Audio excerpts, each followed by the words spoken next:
ధర్మాన్ని తిడతా ఉంటారు. మీకు ఎవరికైనా తెలుసా, పాకిస్తాన్ ఫస్ట్ లా మినిస్టర్ దళిత కమ్యూనిటీకి చెందిన జోగేంద్రనాథ్ మండల్. ఆయన పేరు ఎప్పుడైనా విన్నారా? ఎంతమంది వినుంటారు? ఆయన ఏ పరిస్థితిలో చచ్చిపోయారో తెలుసా?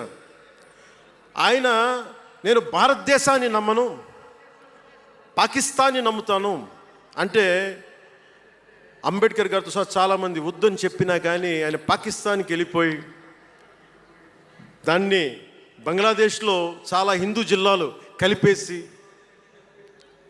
ఆయన దళిత కులా నుంచి వచ్చిన వ్యక్తి, అందరూ ఆయన మాటలు నమ్మి ఆయన సమాజం హిందువులందరూ ఉండిపోతే, దేశ విభజన తర్వాత జరిగిన గొడవల్లో దాదాపు ఆయన కుటుంబంలో బంధువులందరినీ ఊచకోతకోసి చంపేశారు. పాకిస్తాన్ లా మినిస్టర్గా వెళ్ళిన వ్యక్తి భారతదేశానికి తిరిగి కాందీసుకుడుగా వచ్చి చనిపోయారు ఆయన. అంటే ఏం చెప్తున్నది ఇది? 10-12% ఉండే హిందువులు పాకిస్తాన్లో, 10-12% ఉండే హిందువులు ఉండే పాకిస్తాన్లో, బలూచిస్తాన్లో అంతమంది ఉండే హిందువులు ఈ రోజున 1%-2% పడిపోయారు. బంగ్లాదేశ్ గొడవల నుంచి హిందువులు పారిపోతున్నారు. మన దేశంలో అలా జరిగిందా? ఎంత మర్యాద ఇస్తాం ఇస్లాంకి? నా దగ్గర ఉండే వ్యక్తులను అడగండి, ఇస్లాం పాటించే నా దగ్గర ఉండే నా సన్నిహితులను అడగండి. ఇది పవన్ కళ్యాణ్ గొప్పతనం కాదు, సనాతన ధర్మం నాకు నేర్పింది ఇది. నువ్వు రాముణ్ణి ఆరాధించు, అల్లాని గౌరవించు, అల్లాని ద్వేషించమని మాకు సనాతన ధర్మం చెప్పలా. ఇది చెప్పాలి, అర్థం చేసుకోవాలి. ఈ సూడో సెక్యులరిస్టులు, కుహానా సెక్యులర్ వాదులు, నేను ఒకసారి వైజాగ్లో 19లో ఒక సీనియర్ నాయకులను అడిగాను. నేనేమడిగానంటే, secularism, what is the true meaning of secularism అని. అలా మాట వచ్చి నేనేమడిగానంటే, మీరు ఒక హిందువు తప్పు చేస్తే ఖండించండి, ఒక ముస్లిం పట్ల ద్రోహం చేస్తే ఖండించండి, శిక్షించండి. అలాగే ఒక ముస్లిం ఒక హిందువుల్ని ద్వేషించినా దాడి చేసినా శిక్షించండి. ఇద్దరికి శిక్ష ఒకటే. అలా కాకుండా వీళ్ళనంటే ఓట్లు పోతాయి, వీళ్ళంటే ఓట్లు పోవని ఓట్లు రాజకీయం చేస్తేనే కదా ఈ రోజున ఇంత హైందవం భగవాన్ ఎందుకు ఉంది అంటే దీనివల్లే. Because of pseudo secularists. ఈ రోజున ఇది జరుగుతుందంటే because of you pseudo secularists, because of you. మీరే కనుక secularism, if you would applied in the true spirit, there would have no need for the changes what are there today. మీరు చేశారు తప్పులు. ఆ రోజు నేను అడిగా, ఓల్డ్ సిటీలో, పాత బస్తీ హైదరాబాద్లో మీరు 15 నిమిషాలు మీరు కళ్ళు మూసుకోండి, పోలీసుల్ని మేము హిందువులకి ఏంటో చూపిస్తామంటే, నువ్వు ఎవరిని ఉద్దేశించి మాట్లాడుతున్నావు? హిందూ అంటే దాంట్లో పవన్ కళ్యాణ్ కూడా ఉన్నాడు. పొద్దున్న లేస్తే నేను హనీఫ్, అబ్దుల్, మొత్తం రహీం వాళ్ళతోనే ఉంటాను నేను. కానీ నేను వాళ్ళతో ఉన్నాను కదా అని చెప్పి నాకు బాధ రాదని మీరు అనుకోకండి, తప్పది. ఓ గలత్ హై భయ్యా, తప్పది. వస్తుంది బాధ. నేను ఎవరిని నిందించట్లా. తిరుపతి కల్తీ లడ్డు చేస్తే నేను ముస్లింలను నిందించలా, క్రిస్టియన్లను నిందించలా. నేను నిందించింది దోషుల్ని పట్టుకోమని. చివరికి ఏం తేలారు? వాళ్ళందరూ హిందువులే కదా. నేను మాట్లాడుతుంది ఇది. This is secularism.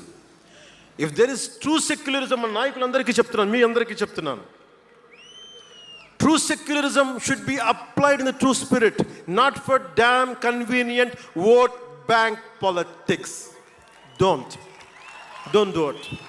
Janasena is not for it. ఒక తప్పుని తప్పుగానే చెప్తాం.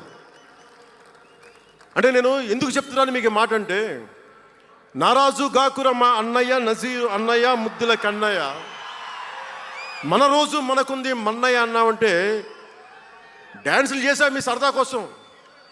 1 minute డప్పులతో దీంతో డ్యాన్సులు చేసి అది మీ సరదా కోసం. కానీ నా కోసం ఆ లిరిక్ రాసుకున్నా. దేనికి రాశాను? గుజరాత్లో ఆ మారణహోమం జరిగితే దానికి చాలామంది ముస్లింలు చనిపోతే బాధతోటి నా హృదయం స్పందించి మాస్టర్జీ అనే ఒక ప్రజా కవి చేత నేను రాయించాను ఆ పాట. దాన్ని ఖండించినప్పుడు నేనేమనేది ఏంటంటే, నేను అంత నిష్పక్షపాతంగా ఉంటాను. నేను అనేది ఏంటంటే, గోద్రా మారణహోమం జరిగినప్పుడు ఖండించాలి, ఖండింపబడాలి. There is no second thought about it. కానీ అసలు ఎందుకు జరిగింది అని ఆలోచిస్తే, కరసేవక్స్ రామ భజన చేసుకుంటూ ట్రైన్లోకి వెళ్తే ఒక గోద్రాలో ట్రైన్ని తగలబెట్టేశారు. మరి దాని గురించి కూడా మాట్లాడాలి కదా. ఇది తప్పు, ఇది కూడా తప్పే. అలా జరిగి ఉండకుండా ఉండాల్సింది. బాధే నాకు. ఆ రోజు నేను సినిమాలో ఉన్నా కాబట్టి నారాజు గాకరని పెట్టా. అదే గనుక అలాంటి సంఘటన నుండి ఏం చేయాలి మనం? అలాంటి తప్పులు జరిగితే మొదటి తప్పు చేసిన వాడినే వెతికి వెతికి పట్టుకొని జ్యూస్ లాగా సెకండ్ వరల్డ్ వార్లో జర్మనీని ఎలాగా సౌత్ అమెరికాకి వెళ్ళినా ఎలా పట్టుకొని శిక్షించారో మొస్సాద్, అట్లాగా తప్పు ఎవడు చేయనండి, either is a Hindu or Muslim, ఎవరైతే మొదటి తప్పు చేశారో వాళ్ళని కనుక శిక్షిస్తే పర్యవసానమై ఉండవు. ఇది చాలా బలంగా ఆలోచించాలి. ఇవన్నీ ఎందుకు చెప్తున్నాను? ప్రతి ఒక్కరూ చాలా క్షుణ్ణంగా వినాలి. ఎందుకంటే భవిష్యత్తులో మీకు ఇవే పోరాటాలు. మీరు ఎమ్మెల్యేలు అయిపోయాం, మంత్రులు అయిపోయాం, అందరికీ కార్పొరేషన్ పదవులు వచ్చేసినాయి అంటే కాదు. ఇప్పుడు మనం వేసింది తొలి అడుగు మట్టుకే. నేను భారతదేశం కోసం చనిపోవడానికి సంసిద్ధంగా ఉన్నాను, గుర్తుపెట్టుకోండి. ఎందుకంటే నా ఇంటెన్సిటీ చాలా వైల్డ్గా ఉండదు. మాట్లాడితే సంస్కృతాన్ని తిడతారు, హిందీని మీరు రుద్దుతున్నారు, సౌత్లో దక్షిణాదిని అంటారు. అన్ని దేశ భాషలే కదా. మన తమిళనాడులో తమిళ్ హిందీ రాకూడదు అంటుంటే నాకు అనిపించింది మనసులో ఒకటే, అప్పుడు తమిళ సినిమాలను హిందీలోకి డబ్ చేయకండి.